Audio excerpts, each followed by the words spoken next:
Let's think about the following question. Let A be an n by n real matrix whose entries are bounded by 1. The question is how large the determinant of A could be.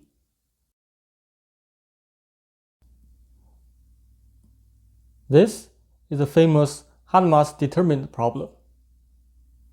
And now let us try to solve it.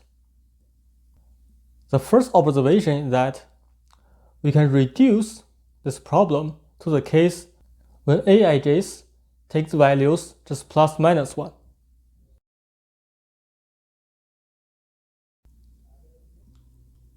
We claim that the maximum of the determinant of A will be attained when each of the entries has a value plus or minus 1.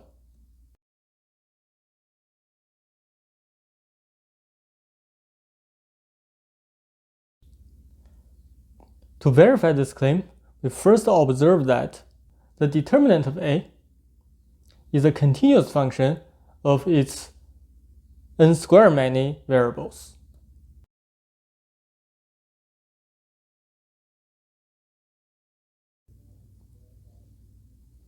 Over the compact set, the cube -1 to 1 to its n squared power. This is a Cartesian product of the n square many such closed intervals. Now second, we observe that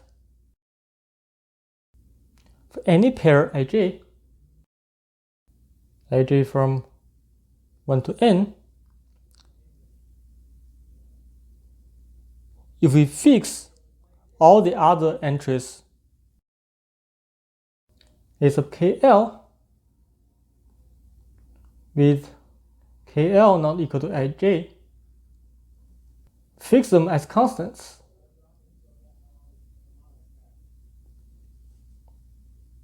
then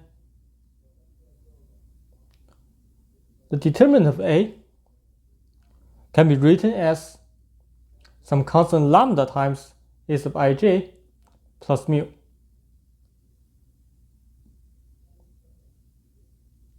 So this is for some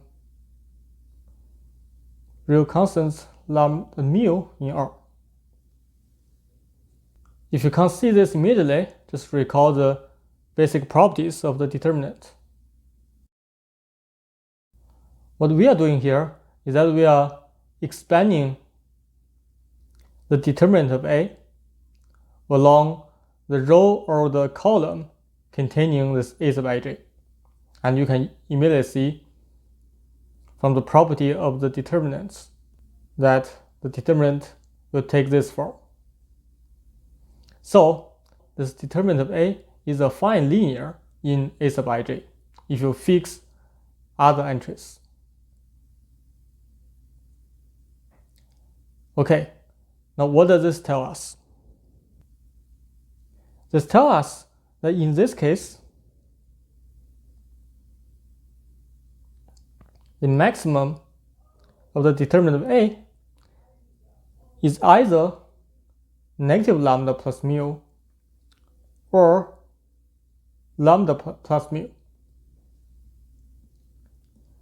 Because for this affine linear function in a sub ij, its maximum value is either when aij is equal to 1 or aij is equal to -1. It is a monotone, so it takes its maximum value on the boundary. So this tells us determinant of A, when all of the entries are bounded at 1, will be less than or equal to the maximum between those two values. One value is determinant of A with, now let us fix this ij to be 1, 1. We start with the first element, first entry in this matrix, A11. Determinant of A will be less than or equal to the maximum of either the determinant of A with A11 restricted to be 1 or determinant of A with A11 restricted to be -1. It has to be less than or equal to the maximum of those two values by our discussion above. And we continue. Repeating the argument above, we know this guy will be less than or equal to the maximum of the following 4 values.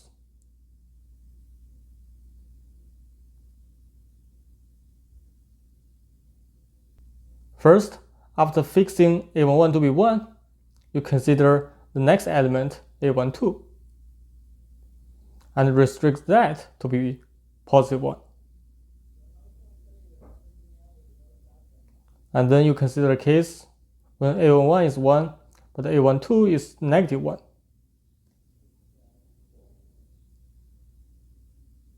And now the case when A11 is -1, A12 is 1. And now A11 being -1 and A12 is also -1.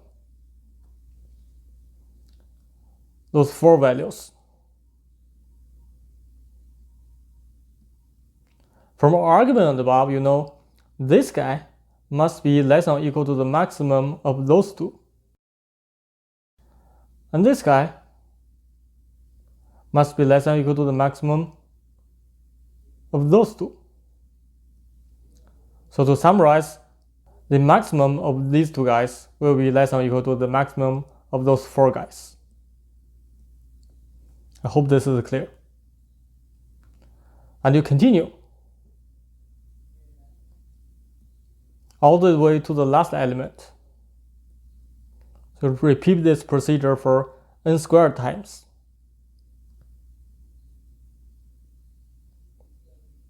In the end, you get this is less than or equal to the maximum of determinant of A, where all the entries are plus or minus 1.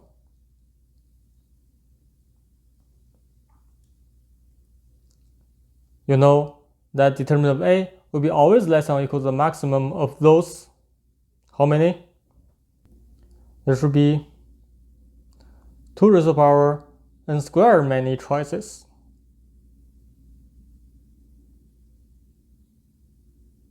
And this completes our verification of our claim.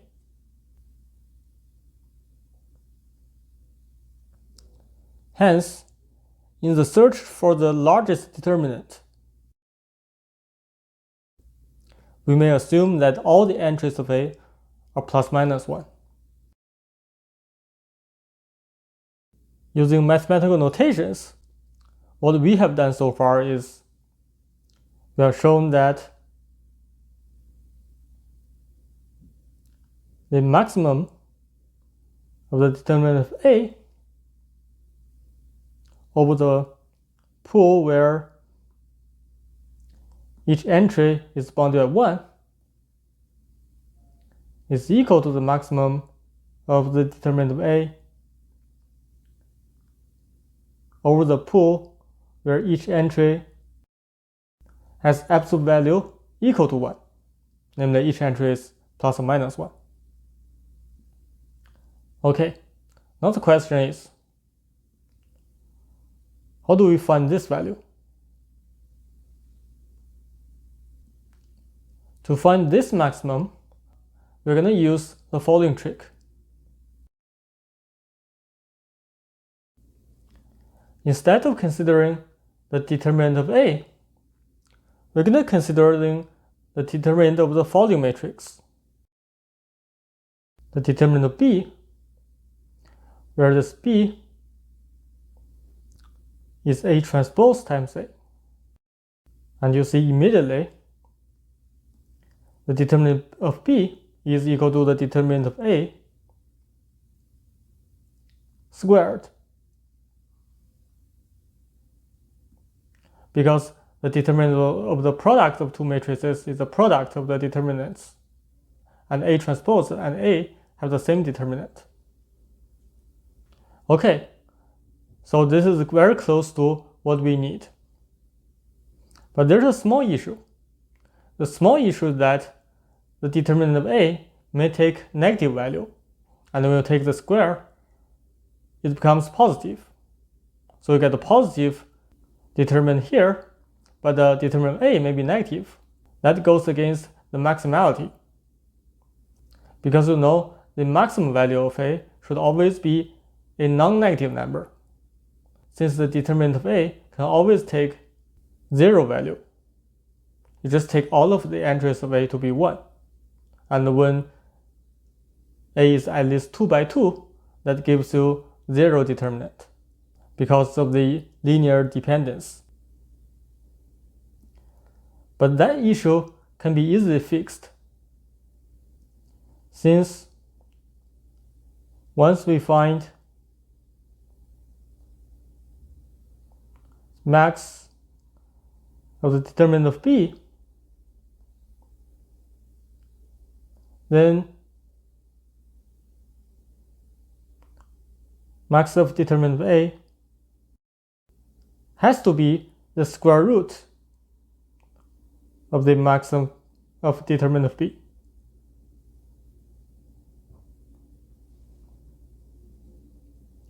If by any chance in that situation you get a negative determinant of A,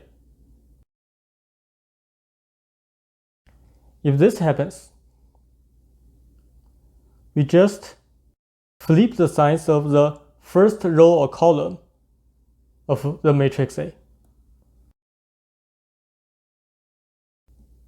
This transformation does not change the determinant of B, because it only changes the determinant of A to negative determinant of A. So you will get a positive determinant of A in the end. And here is an important advantage of looking at B, which is A transpose times A, instead of just A. The advantage is that B is a symmetric matrix, and moreover, it is a positive semi-definite symmetric matrix. And in the following, we're going to use PSD for positive semi-definiteness.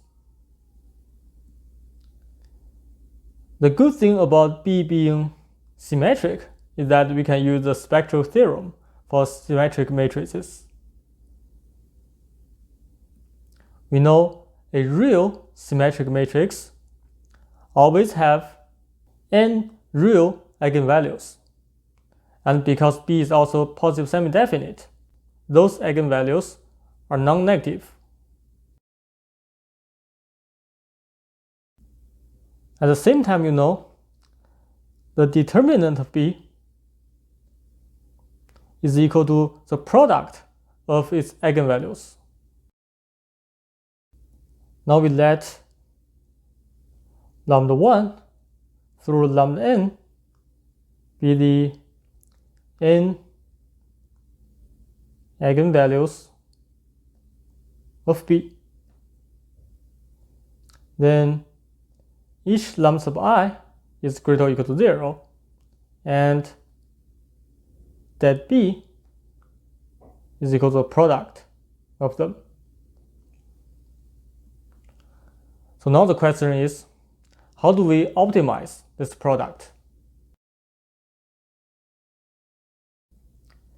If you know the high school algebra very well, an inequality should come immediately to your mind. That is the arithmetic mean and geometric mean inequality, which says that the product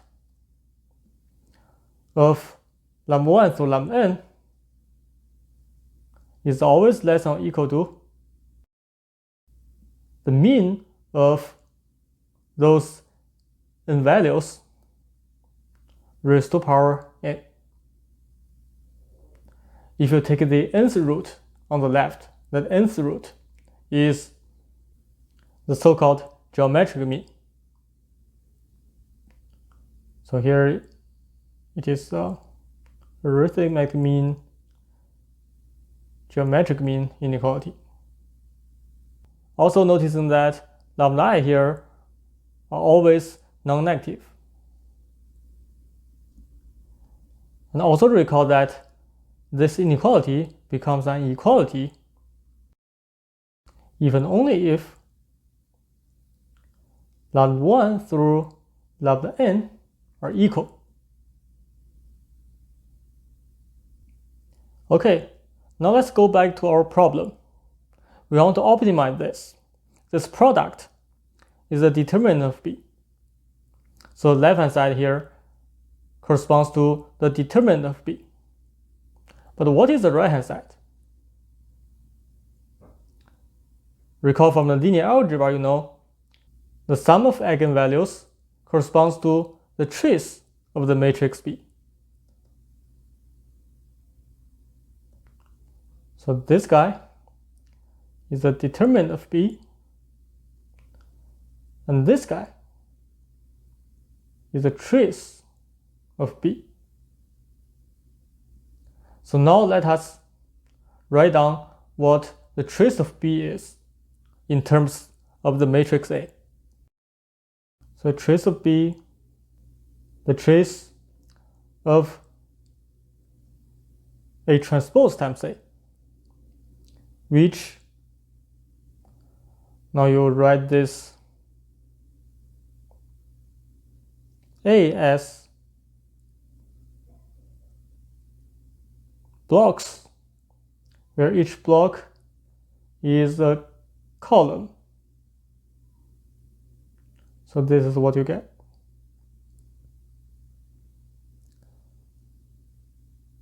And the trace of this will be A1t transpose times A1 plus the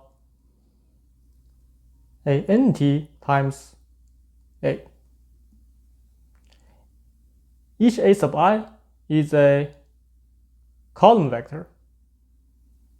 So they are scalars.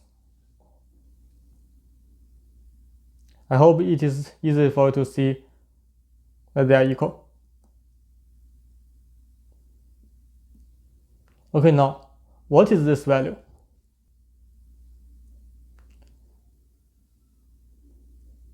If you think of each A sub I as a n-dimensional vector, this is simply the sum of inner products.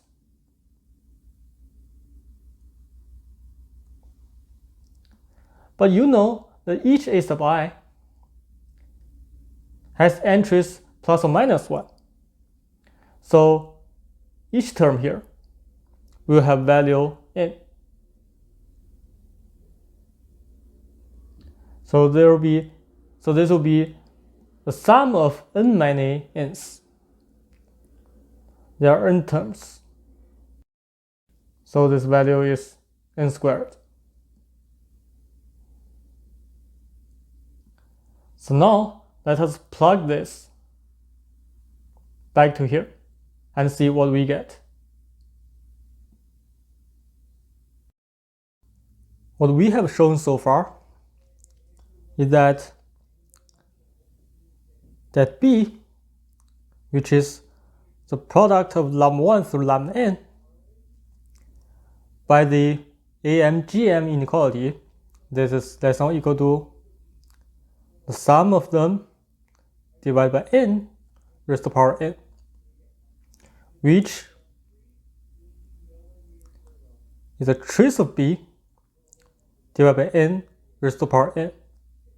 But we just showed that trace of B is a fixed number, and that fixed number is n squared. So this is n squared divided by n raised to the power n, which is n raised to the power n. So determinant of A's absolute value is the square root of the determinant B, which is less than or equal to n raised to the power n divided by 2.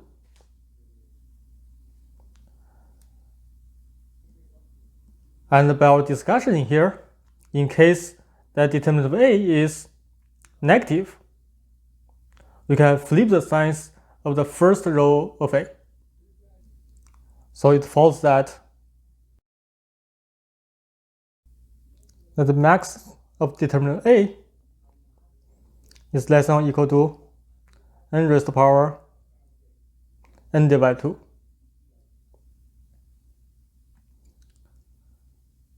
So let us mark this with an asterisk. Now, a natural question to ask is that when does the inequality here becomes an equality?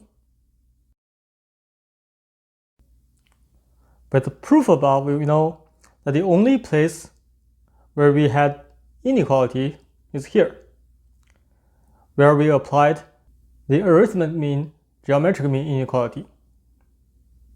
So this guy becomes equality if and only if we have this inequality becomes equality. And we have already mentioned that this happens if and only if lambda 1 through lambda n are all equal. So the answer is this happens if and only if lambda 1 through lambda n are equal. Namely, all eigenvalues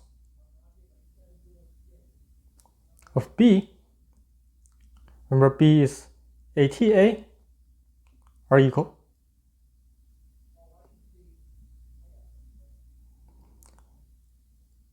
But we know the sum of them is equal to n squared. So when they are equal, they're all equal to n. Now, what do we know about the matrix B when all of its eigenvalues are equal to the same number n? We know from the spectral theorem for the symmetric matrices that B can be written as OT, scalar matrix, where all the diagonal entries are equal to n times O, where this O is an orthogonal matrix. OTO is the identity. So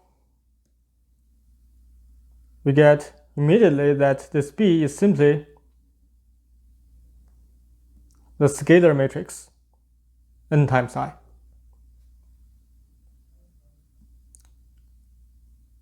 So when this is the case, when the inequality becomes equality, the absolute value of that of A is equal to the square root of that of B is equal to n raised to the power n divided by 2. And this completes the discussion of the maximal value for determinant of A when all of its entries are bounded by 1.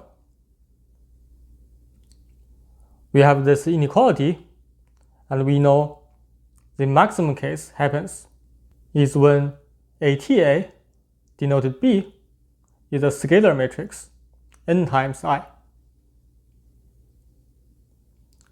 Now let us summarize what we have discussed into a theorem.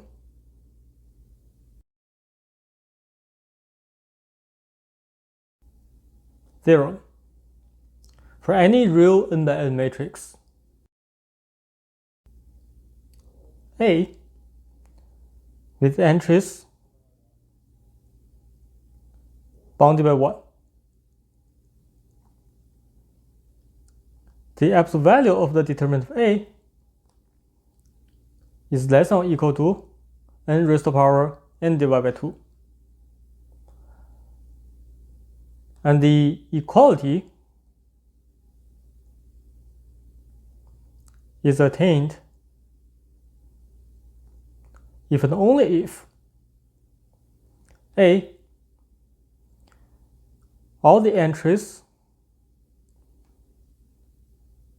are plus or minus 1, and B, ATA and AAT are both scalar matrix n times IA. The matrices of this type are so important and they deserve a definition. So this leads to the following definition. Any matrix satisfying the properties A and B is called a Hadamard matrix. And I should add that A and B are equivalent to saying that the absolute value of the determinant of A is equal to this number. So I should say,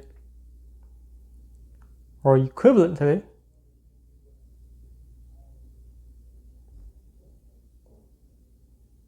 that of A is equal to n raised to the power n divided by 2 is called a Hadamard matrix. And in the following videos, we'll study more properties about the Hadamard matrix.